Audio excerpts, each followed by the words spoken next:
مسیح کے زندہ اور جلالی نام میں سب کو سلام۔ خداوند خدا کا شکر کرتے ہیں آج کے دن کے لیے۔ اے خداوند میری حفاظت کر، کیونکہ میں تجھ ہی میں پناہ لیتی ہوں۔ میں نے خداوند سے کہا ہے کہ تو ہی رب ہے، تیرے سوا میری بھلائی نہیں۔ میں خداوند کی حمد کروں گی جس نے مجھے نصیحت دی ہے، بلکہ میرا دل رات کو اور میری تربیت کرتا ہے۔ میں نے خداوند کو ہمیشہ اپنے سامنے رکھا ہے، چونکہ وہ میرے دائنے ہاتھ ہے، اس لیے مجھے کبھی جنبش نہیں ہوگی۔ ہالےلویہ۔ جب ہم خدا کی حضوری میں آتے ہیں، جب ہم اس کے پاک حکموں کو مانگتے ہیں، اپنے آپ کو، اپنا سارا کنٹرول خداوند کی حضوری میں رکھ دیتے ہیں، تو ہمیں کلام جو خدا کے منہ کی باتیں ہیں نکھارتی ہیں، سنوارتی ہیں۔ خاموش رہنا سیکھیں اور اکیلا جینا سیکھیں۔ جھوٹی قسمیں کھانے سے گھر میں کیا ویرانگی آ جاتی ہے۔ جب ہم غلط لوگ کام کرتے ہیں اور گھر میں اپنے بچوں کو اپنی بیوی سے یا بیوی اپنے بچوں سے، اپنے گھر سے کیا کرتی، جھوٹ بولتی ہے۔ اس لیے خدا کا کلام جیسے ہم نے سیکھا، خدا کہتا ہے جھوٹ بولنے والی زبان کو ہلاک کروں گا، اور ایک جھوٹ بولنے کے لیے ہزاروں جھوٹ بولنے پڑتے ہیں۔ جھوٹ بولنے والے لوگ دوسروں کا جھوٹ پکڑنے کے ماہر ہوتے ہیں۔ اس لیے ہمیں لوگوں سے نہیں ڈرنا، جو بات ہے حقیقت میں کہیں، کیونکہ وہ ہمیں مار نہیں سکتے۔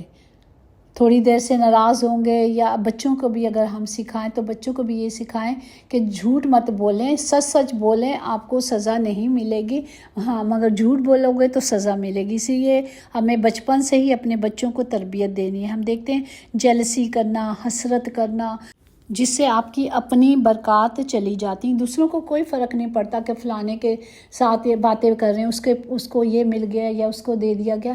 ہمیں ان کے لیے برکت چاہنی ہے، تاکہ خدا کہتا ہے انہیں دیکھ کے حسرت نہیں کریں، آپ کو نہیں اور مجھے نہیں پتا کہ وہ کس مشکل سے اس جگہ پہ پہنچے۔ ہالےلویہ۔ ہمیں صرف ان کے لیے دعا کرنی ہے، برکت چاہنی ہے۔ اب ہم دیکھیں گے ساؤل جو بادشاہ تھا، داؤد سے حسرت کرنے لگا۔ کیوں کرنے لگا؟ ہم پہلا سیموئیل اس کا 18واں باب اس کی 7 سے 10 تک پڑھیں گے۔ اور وہ عورتیں ناچتی ہوئی آپس میں گاتی جاتی تھیں کہ ساؤل نے تو ہزاروں پر اور داؤد نے لاکھوں کو مارا۔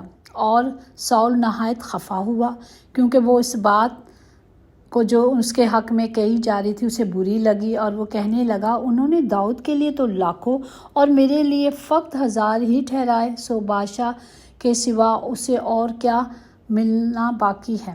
سو اس دن سے آگے کو ساؤل داؤد کو بدگمانی سے دیکھنے لگا۔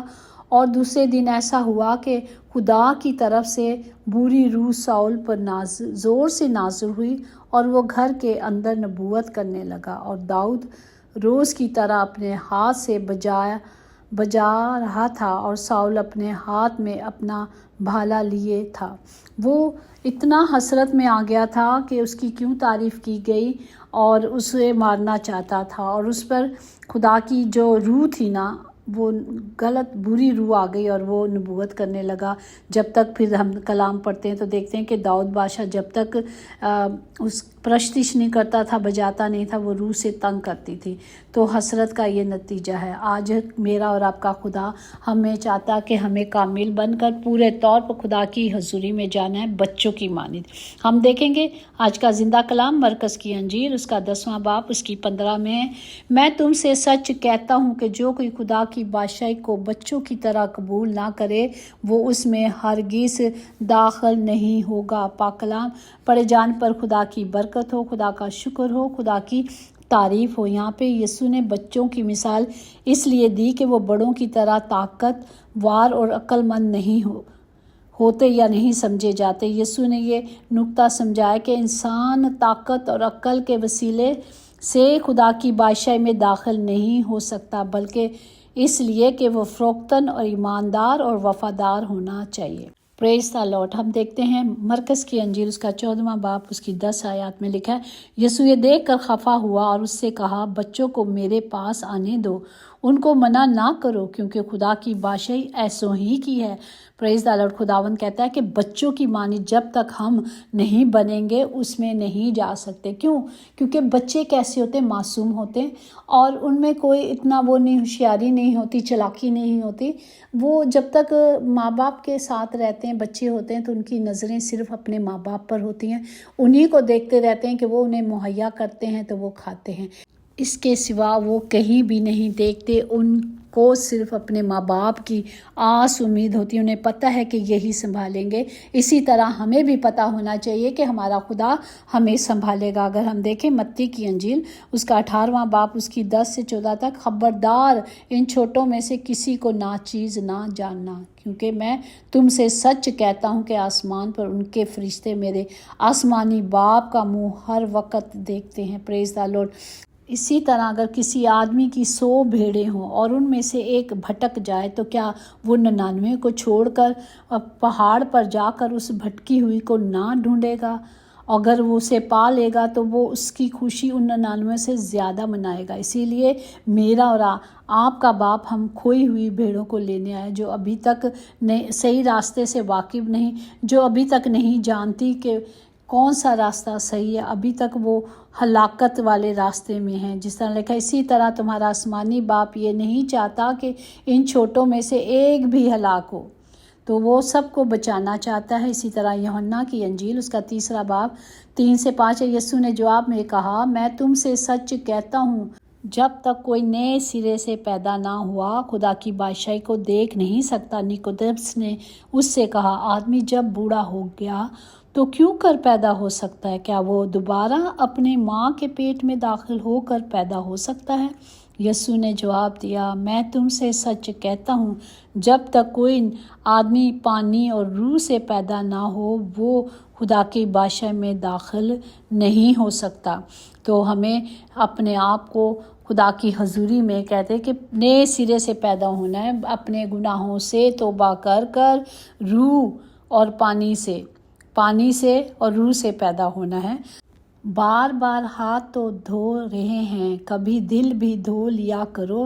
نفرتیں تو بہت بیماری کی طرح پھیل گئی، دلوں میں نفرت ہیں، اس لیے ہمیں اپنے دلوں کو پاک کرنا ہے، صاف کرنا ہے، جہاں خدا بستا ہے۔ جس طرح لوکا کی انجیل اس کا 8واں باب اس کی 13 میں، اور چٹان پر کے وہ ہیں جو سن کر کلام کو خوشی سے قبول کر لیتے ہیں لیکن جڑ نہیں رکھتے، مگر کچھ عرصے تک ایمان رکھ کر آزمائش کے وقت پھر جاتے ہیں۔ یہاں میں آپ کو ایک بات بتانا چاہتی ہوں۔ ایک بچہ تھا، 2-3 سال پہلے کی بات ہے شاید، ہاں جی، وہ دعا کراتا تھا، وہ کافی بیمار تھا، مجھے نہیں پتا کہاں سے تھا، بہرحال وہ دعا کرانے کے لیے آتا تھا، اور اس کی بہن نے ہی فون کیا تھا کہ یہ بیمار ہے، اور اسے ٹی بی تھی، اور وہ کیا تھا کہ نہ تو چل پھر سکتا تھا نہ کھاتا پیتا تھا، لیکن شکر ہے خدا کے حضوری میں دعا سے خدا باپ نے اسے شفا دی، اور وہ کھانے پینے بھی لگ گیا، چلنے پھرنے بھی لگ گیا، سب کچھ ٹھیک ہو چل رہا تھا۔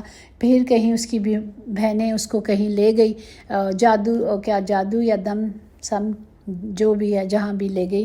بعد میں جس دن اس کی موت ہونی تھی، اس نے فون کیا، سسٹر جی میں بھٹک گیا تھا اور میں غلط راستے پہ چلا گیا تھا۔ اس نے اقرار کیا اور توبہ بھی کی، اور دوسرے دن پتہ چلا کہ جب فون کیا تو اس کی ڈیتھ ہو چکی تھی۔ تو اسی طرح یعقوب اس کا 1 باب اگر ہم دیکھیں اس کی 22 آیات میں، جو دل میں بویا گیا اور تمہاری روحوں کو نجات دے سکتا ہے، لیکن کلام پر عمل کرنے والے بنو، محض سننے والے نہیں جو اپنے آپ کو دھوکہ دیتا ہے۔ ہمیں حقیقت کی تلاش میں رہنی ہے۔ حقیقت کیا ہے؟ خدا کا زندہ کلام ہے۔ اس کلام کو سن کر اس پر عمل کرنے والے بننا ہے تاکہ زندگی پائیں اور کثرت کی زندگی پائیں۔ ہمارے خداوند نے ہمیں خریدا ہے، ہماری قیمت ادا کی ہے۔ یہ لوگ جو خدا میں چلتے ہیں، جو مسیح میں چلتے ہیں، وہ بے حد قیمتی ہیں، خاص لوگ ہیں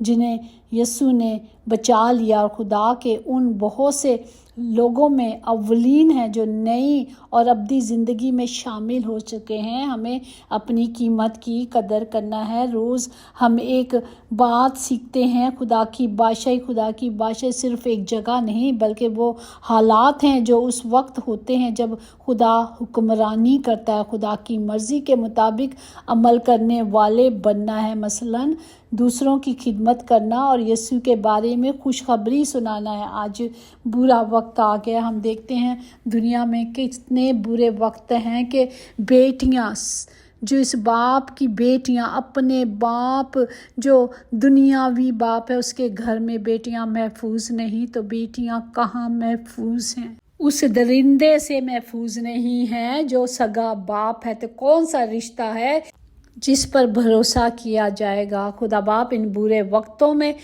برے حالاتوں میں اس سب بچوں کی حفاظت کریں۔ باپ جی میں آپ کے شافی ہاتھ کو مانگتی ہوں، آپ کی باڑ کو مانگتی ہوں، آب و ہواؤں میں، فضاؤں میں آپ کے نام کو ریلیز کرتی ہوں تاکہ وہ سب بیٹیاں محفوظ رہیں یسوع کے نام سے، آمین۔ یقیناً بھلائی اور رحمت عمر بھر ہم سب کے ساتھ رہے گی اور ہم ہمیشہ خداوند کے گھر میں سکونت کریں گے، آمین۔ God bless you all.